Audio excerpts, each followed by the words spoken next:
কাছে কারণটা কি? কারণ আমার বউরে তালাক দিব। এটা তো কথা হলো না স্যার, আপনি বউ কেন তালাক দিবেন?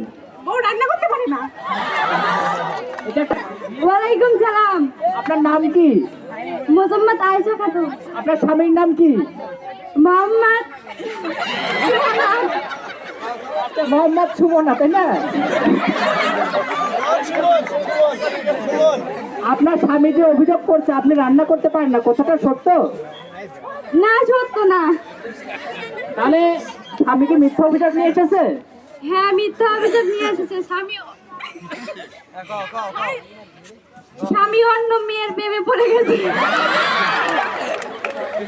আমরা দুজনের অভিযোগ শুনলাম, আপনার স্বামীর সাথে কথা বলার চেষ্টা করি। স্বামী মোহাম্মদ সুমন, আপনার স্ত্রী যে অভিযোগটা করছে এটা কি সত্য? জি স্যার। আমার সত্যি কি আপনি অন্য মেয়ের প্রেমে পড়েছেন? স্যার, রান্না করতে পারি না থেকে অন্য মেয়ের প্রেমে পড়ছি। আচ্ছা, আমরা সবাই ওদের অভিযোগ দেখে সবাই শিক্ষা নিই, তাই না? রান্না করতে না পারলে হয়তো তোমাদেরও স্বামী কিন্তু এরকম কাজ করতে পারে।